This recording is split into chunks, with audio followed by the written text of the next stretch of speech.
వారిని ప్రియులను ఈ విధంగా రాజుగారి ఎంపిక చేసి ఉన్నాడు.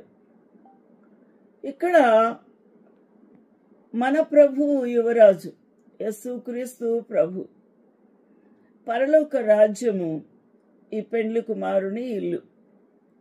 ఈ తండ్రి యేసుక్రీస్తు ప్రభు యొక్క తండ్రి యెహోవా దేవుడు. యెహోవా దేవుడు ఆత్మస్వరూపి అయి ఉన్నారు. ఈ భూమి మీద ఏర్పాటు చేస్తూ ఉన్న ఒక రాజుని పోల్చి చెప్తూ ఉన్నాడు. అయితే పిలువబడిన వారిని ఆ లిస్టు రాయమన్నారు.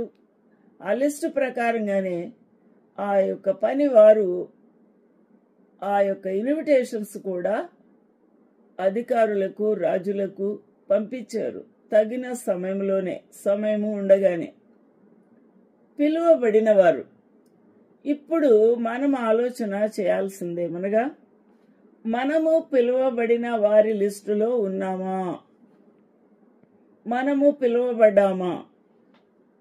మనము పిలువబడిన వారంగా ఉండాలి అనంటే మనకు అర్హత ఏమి ఉండాలి? ఈ యొక్క సత్యాన్ని మనం గమనించినట్టయితే ప్రభు అయిన యేసుక్రీస్తు యొక్క ప్రశస్తమైన రక్తముతో కడగబడిన వారు పరిశుద్ధులు అయి ఉంటారు. వారు ఆ యొక్క ప్రశస్తమైన రక్తధారల ద్వారా కడగబడ్డారు కాబట్టి వారు ఆ పెండ్లి పిలుపుకు అందుకోవడానికి అర్హులు. అందువలనే వారు పిలువబడ్డారు.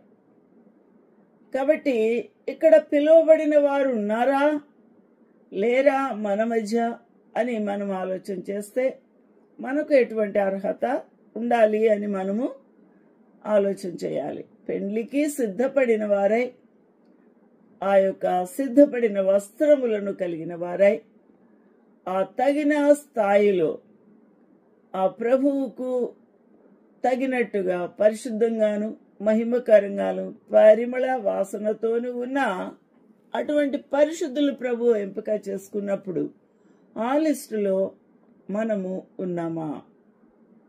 మన యొక్క ఆలోచన, మన యొక్క చూపులు, మన యొక్క హృదయము, మన తలంపులు అన్నీ కూడా పవిత్రంగా ఉన్నాయా?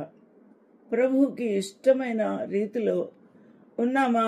పిలువబడిన లిస్టులో ఎంపిక చేసుకోవాలి అనంటే మరి గుణాతిశయములు కలిగిన వారంగా ప్రభు యొక్క గుణములను మన జీవితములో అలవర్చుకున్న వారిగా పరిశుద్ధులంగా ఉంటేనే ప్రభు పిలుస్తాడు. కాబట్టి అందరినీ